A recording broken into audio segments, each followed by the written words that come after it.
નમસ્તે વિદ્યાર્થી મિત્રો, આજે આપણે નવું ચેપ્ટર 8ની શરૂઆત કરીએ છીએ. ચેપ્ટરનું નામ છે ગુરુત્વાકર્ષણ બળ. બરાબર, ઘણા વર્ષો પહેલાં એવું માનવામાં આવતું હતું કે પૃથ્વી સ્થિર રહેશે, બરાબર, પરંતુ સૂર્ય એની આસપાસ ગતિ કરે છે. આવી રીતે જેને કહેવાય છે પૃથ્વી કેન્દ્રીયવાદ. જેને શું કહીએ છીએ આપણે? કેન્દ્રીયવાદ. પરંતુ થોડા સમય પછી એવું જણાવવામાં આવ્યું કે સૂર્ય સ્થિર છે અને સૂર્યમંડળના 9 ગ્રહો એની આસપાસ શું કરે છે? વર્તુળાકાર ગતિ, જેને આપણે કહીશું સૂર્ય કેન્દ્રીયવાદ. જેને શું કહેવાય છે? સૂર્ય કેન્દ્રીયવાદ. બરાબર, આ બધા વાદ ધીરે ધીરે વિકસતા ગયા અને આપણને ખ્યાલ આવતો ગયો કે કોણ કોની આસપાસ પરિભ્રમણ કરે છે. સૂર્યમંડળમાં ટોટલ 9 ગ્રહો છે. એ 9 ગ્રહો સૂર્યની આસપાસ કોઈ એક ચોક્કસ આકર્ષણ બળ દ્વારા ફરે છે અને એ આકર્ષણ બળને આપણે કહીએ છીએ ગુરુત્વાકર્ષણ બળ. ચંદ્ર પૃથ્વીની આસપાસ પરિભ્રમણ કરે છે તો તેના માટે પણ કયું બળ જવાબદાર છે? ગુરુત્વાકર્ષણ બળ.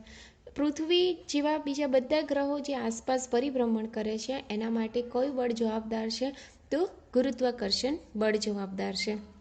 તો આપણે આગળ જોઈશું ગુરુત્વાકર્ષણ બળ કેવી રીતના આવ્યું, કોને શોધ્યું હતું.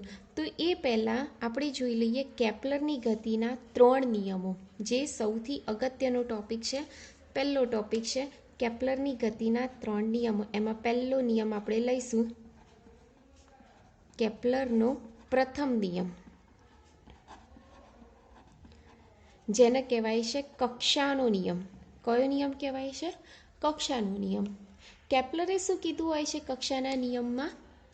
કે સૂર્યમંડળમાં કોઈ પણ ગ્રહ લંબવૃત્તીય કક્ષામાં પરિભ્રમણ કરે છે. કઈ કક્ષામાં પરિભ્રમણ કરે છે? લંબવૃત્તીય કક્ષામાં પરિભ્રમણ કરે છે. આ લંબવૃત્તીય કક્ષાના 2 કેન્દ્રો હોય છે. એ 2 કેન્દ્રોમાંથી કોઈ એક કેન્દ્ર પર શું હોય છે? સૂર્ય. ફરીથી કેપ્લરનો પ્રથમ નિયમ શું છે? કે દરેક ગ્રહ એવી લંબવૃત્તીય કક્ષામાં ગતિ કરે છે કે જેના કોઈ એક કેન્દ્ર પર શું હોય? સૂર્ય હોય. તો આ કેપ્લરનો પ્રથમ નિયમ કહેવાય, જેને આપણે કહીએ છીએ કક્ષાનો નિયમ. જેને શું કહીએ છીએ આપણે? કક્ષાનો નિયમ. તો આ વાત કરી કેપ્લરનો પ્રથમ નિયમ. લંબવૃત્તીય અક્ષની વાત કરી લઈએ તો લંબવૃત્તીયમાં 2 અક્ષ હોય છે, એક આડી અને એક ઊભી. આ જે લાંબી અક્ષ છે એને કહીશું આપણે દીર્ઘ અક્ષ. એને આપણે શું કહીશું? દીર્ઘ અક્ષ. અને આ જે ટૂંકી છે એને આપણે કહીશું લઘુ અક્ષ. એને આપણે શું કહીશું? લઘુ અક્ષ કહીશું. ફરીથી જે લાંબી છે એને આપણે શું કહીશું? દીર્ઘ અક્ષ. અને જે ટૂંકી છે એને શું કહીશું આપણે? લઘુ અક્ષ કહીશું. તો આ વાત કરી આપણે કેપ્લરનો પ્રથમ નિયમ. ત્યારબાદ જોઈએ આપણે કેપ્લરનો બીજો નિયમ.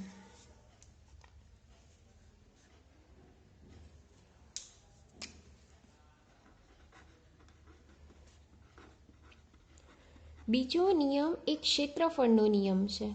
કયો નિયમ છે? ક્ષેત્રફળનો નિયમ.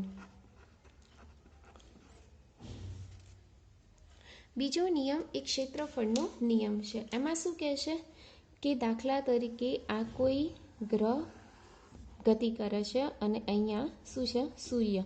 અને અહીંયા લઈ લઈએ છીએ આપણે પ્લેનેટ, એટલે કે ગ્રહ. બરાબર, આ ગ્રહ ગતિ કરતો અહીંયા આવશે. બરાબર, આ ગતિ કરતો ગ્રહ અહીંયા પણ આવશે, અહીં પણ આવશે. આમ 4 જગ્યા મેં બતાવી દીધી છે ગ્રહની. એક જ ગ્રહ છે જે જુદી આમ અલગ અલગ સ્થાન બતાવે છે.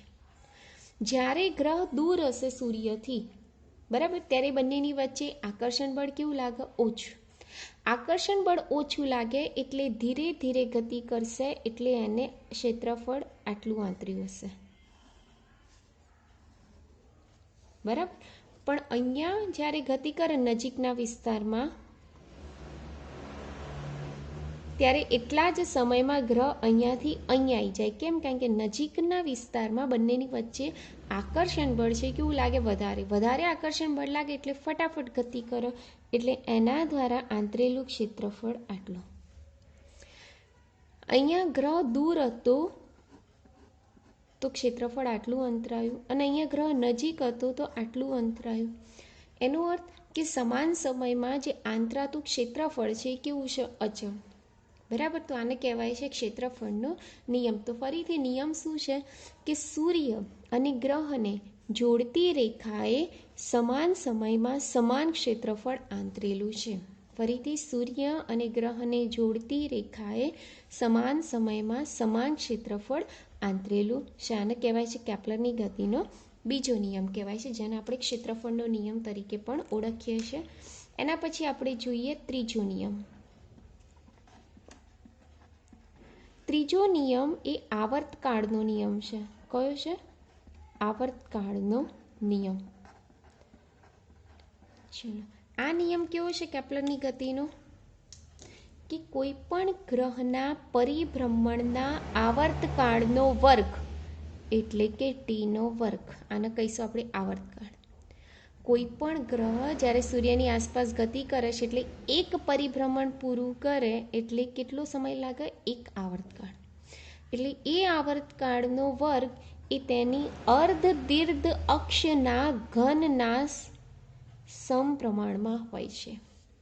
શું કહેવાય છે? ફરીથી કહું, કોઈ પણ ગ્રહના પરિભ્રમણનો આવર્તકાળનો વર્ગ એ તેની અર્ધ દીર્ઘ અક્ષના ઘનના સમપ્રમાણમાં હોય છે. અર્ધ દીર્ઘ અક્ષ એટલે શું?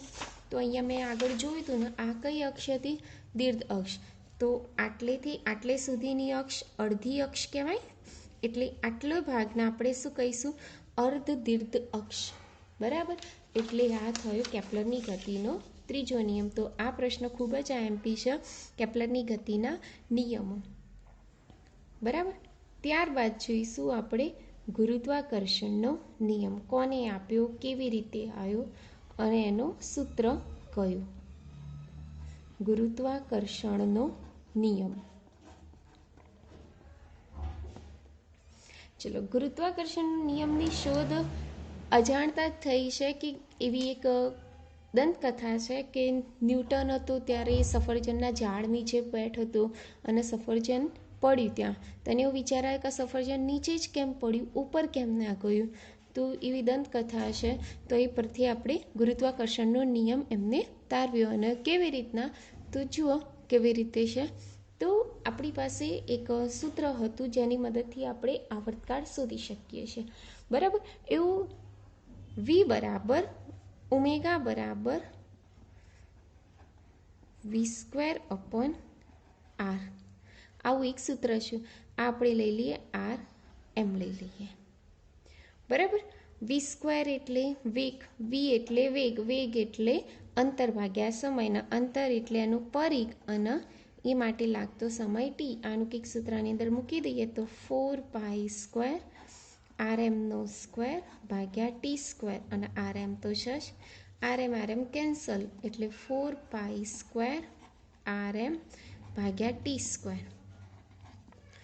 બરાબર, આની અંદર આપણે બધી કિંમતો મૂકી દઈએ તો આપણને rmની જે t બરાબર એટલે ચંદ્રનું આવર્તકાળ છે જે 27.3 લેતા હતા, આની મદદથી rm શોધી શકીએ.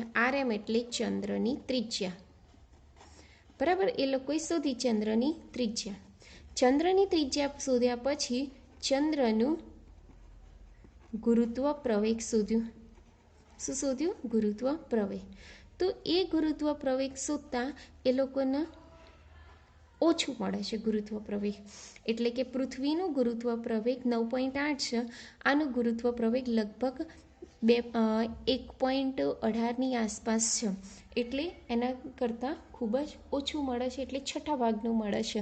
તો આના ઉપરથી એ લોકોએ શું નક્કી કર્યું કે જેમ જેમ અંતર વધતું જાય છે, જેમ જેમ અંતર વધતું જાય છે તેમ તેમ ગુરુત્વ પ્રવેગનું મૂલ્ય ઘટતું જાય છે. આવું સાબિત થયું.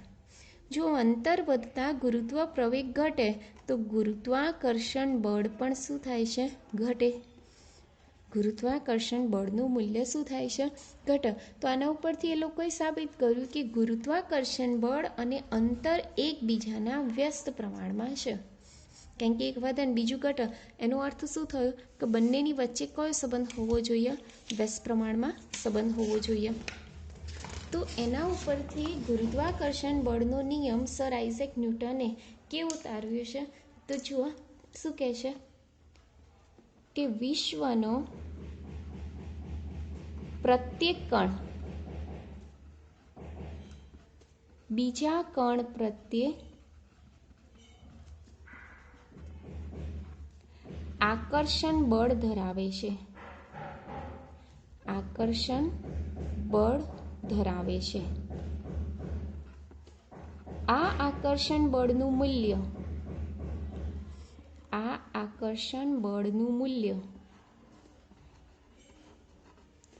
તેમની વચ્ચેના અંતરના વર્ગના વ્યસ્ત પ્રમાણમાં અને બંને કણોના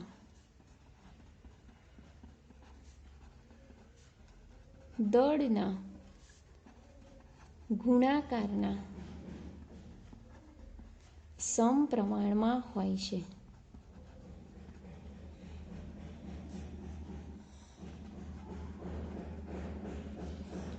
જો ફરીથી દાખલા તરીકે બે કણો છે, એકનું કણ M1 અને બીજાનું કણ M2. બંને વચ્ચેનું અંતર R લઈ લઈએ. તો આ બંને કણ વચ્ચે એક આકર્ષણ બળ લાગે છે જેને આપણે કહીએ છીએ F.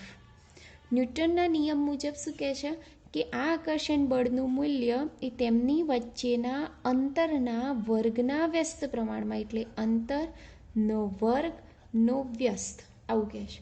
અને બીજું બંને કણોના દળના, અહીં લખ્યું ને, બંને કણોના દળના ગુણાકારના સમપ્રમાણમાં, એટલે બંને કણોના દળ કેટલા છે? M1 M2 નો ગુણાકાર કર્યો અને એના સમપ્રમાણમાં, એટલે આવી રીતના. બરાબર. બંનેને આપણે કમ્બાઈન કરી દઈએ તો F ચલે છે શું લખાય? M1 M2 ભાગ્યા R². ચલે છે એને દૂર કરીને અહીંયા એક અચળાંક મૂકવામાં આવ્યો છે જેને કહેવાય છે G. G M1 M2 upon R². અહીંયા જે G છે એને કહેવાય છે ગુરુત્વાકર્ષણનો સાર્વત્રિક અચળાંક. એને શું કહેવાય છે? ગુરુત્વાકર્ષણનો સાર્વત્રિક અચળાંક, જેનું મૂલ્ય ઇંગ્લિશ વૈજ્ઞાનિક કેવેન્ડિશે આપ્યું છે. એ કેટલું છે? લગભગ 6.67 × 10⁻11 SI. બરાબર. SI શું છે? તો SI એનો એકમ છે. કેવી રીતના શોધવાનું? તો જીના સૂત્રનો કરતા બનાવી તો G બરાબર શું થાય? FR² ભાગ્યા M1 M2. તો આનું એકમ, ચલો, F એટલે બળનો એકમ કયો થાય? ન્યૂટન. R એટલે અંતરનું એકમ મીટર, અને મીટરનું બી સ્ક્વેર, એટલે અહીં શું લખાશે? Metre square. ભાગ્યા M1 એટલે કેજી, M2 એટલે કેજી, કેજી એટલે શું થશે? કેજીનો વર્ગ. તો આ જીનો SI એકમ, એટલે SI એકમ કયો છે એનો? ન્યૂટન મીટર સ્ક્વેર પ્રતિ કેજીનો સ્ક્વેર. પૂછાય એક્ઝામમાં તો આ લખવાનું. બીજું, હવે એનું પારિમાણિક સૂત્ર. તો પારિમાણિક સૂત્ર માટે ન્યૂટન. તો ન્યૂટનનું પારિમાણિક સૂત્ર કયું છે? તો 112. ચલો, m² એટલે શું લખીશું? L2 ભાગ્યા કેજીનો વર્ગ એટલે m². ચલો, L1 ને L2 L3 થશે. એક m કેન્સલ, નીચે એક m વધશે, એ ઉપર આવશે તો -1 થઈ જશે. એટલે એનું પારિમાણિક સૂત્ર m-1 L3 T-2 છે. એટલે આ જીનું પારિમાણિક સૂત્ર અને જીનો SI એકમ. તો આ વાત કરી બે કણ વચ્ચે લાગતું ગુરુત્વાકર્ષણ બળ. આ ગુરુત્વાકર્ષણ બળ દરેક જગ્યાએ આપણને જોવા મળે છે. દાખલા તરીકે પૃથ્વી ઉપર તમે ચોક ઉપર ફેંકો તો ચોક પાછું નીચે આવે છે. કેમ? કારણ કે પૃથ્વી એને ખેંચી લાવે છે. એમ કેમ નહીં થતું? પૃથ્વી ચોકની તરફ કેમ નહીં ખેંચાતું? તો ના ખેંચાય. જેનું દળ વધારે હોય એનું આકર્ષણ બળ વધારે હોય એ જ ખેંચી શકે. ચોકનું દળ ઓછું છે એટલે ચોક પૃથ્વી તરફ ખેંચાઈ આવે. એવી જ રીતના પૃથ્વી અને સૂર્ય વચ્ચે પણ બળ લાગે તો સૂર્યનું દળ વધારે છે એટલે સૂર્ય ખેંચાઈ આવતો નથી, પૃથ્વી એની તરફ ખેંચાઈ આવે છે. બરાબર. હવે સેજ એનું એક સદિશ સ્વરૂપ જોઈ લઈએ. સદિશ સ્વરૂપ એટલે આ XY સમતલ છે, એમાં કોઈ એક કણ M1 અહીંયા છે જેનો સ્થાન સદિશ છે R1 ઉગમ બિંદુની સાપેક્ષે. બીજું M2 દળ અહીંયા છે જેનો સ્થાન સદિશ ઉગમ બિંદુની સાપેક્ષે R2 છે. બરાબર. પહેલો પ્રશ્ન છે એકના કારણે બે પર લાગતું ગુરુત્વાકર્ષણ બળ, એને આવી રીતે લખાય F21. એકના કારણે બે પર લાગતું ગુરુત્વાકર્ષણ બળ. તો એક તો શું કરે? ખેંચે. ખેંચે એટલે એ આમ તરફ આવશે. બરાબર. એ વાત યાદ રાખો. હવે જો બંને વચ્ચેનું અંતર કેટલું લેવાનું? તો એરો અત્યારે શેની ઉપર છે? R2 ઉપર, એટલે અહીં શું લખીશું આપણે? R2 માઇનસ પૂછ ક્યાં છે? R1 ઉપર. સોરી, R1 ઉપર એરો છે એટલે અહીં R1 લખવાનું અને R2 ઉપર પૂછ છે એટલે પછી લખવાનું. તો F21નું સૂત્ર શું થશે? Gm1 M2 અપોન આને આપણે કહીશું R21. તો નીચે લખીશું આપણે R21નો સ્ક્વેર. અહીંયા સદિશ છે એટલે મારે સદિશ બતાવવા માટે અહીંયા શું લખવું પડશે? R21 કેરેટ એવું લખવું પડશે. ચલો, R21 એટલે શું લખાય? તો અહીંયા લખ્યું છે આપણે R21 સદિશ ભાગ્યા R21 મૂલ્ય. એકમ સદિશ એટલે સદિશ ભાગ્યા મૂલ્ય થાય. સદિશ કેટલું છે આપણી પાસે? R1 ઓછા R2 અને ભાગ્યા R21.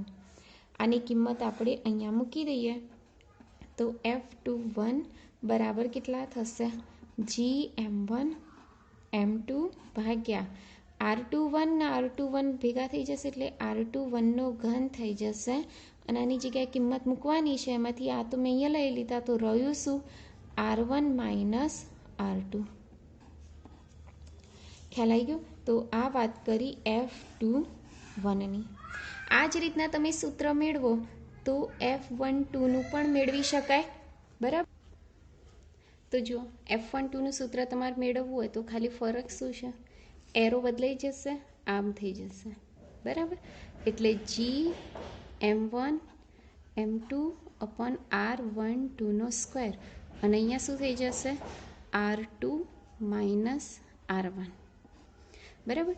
પરંતુ R21 અને R12 કેવા હોય? સરખા, કારણ કે મૂલ્ય હોય ત્યાં દિશાનો કોઈ ફરક પડતો નથી એટલે એની જગ્યાએ આપણે R લખી કાઢીએ. તો અહીંયાથી માઇનસ નિશાની કોમન કાઢી દઈએ તો F12નું સૂત્ર શું થઈ જાય? Minus Gm1 M2 upon R12નો square અને અંદર શું થઈ જશે? R1 minus R2. તો દેખીતી વસ્તુ છે કે આ સૂત્ર તો કોનું છે? F21નું છે. એટલે અહીં લખી શકાય કે F12 is equal to minus F21. બરાબર. એટલે બંને બળોના મૂલ્યો સમાન પરંતુ કેવા છે? પરસ્પર વિરુદ્ધ દિશાના, માઇનસ દિશાની છે એટલે. અને જો મૂલ્યની દ્રષ્ટિએથી વાત કરીએ તો મૂલ્યમાં કોઈ દિવસ પ્લસ કે માઇનસ આવતું નથી.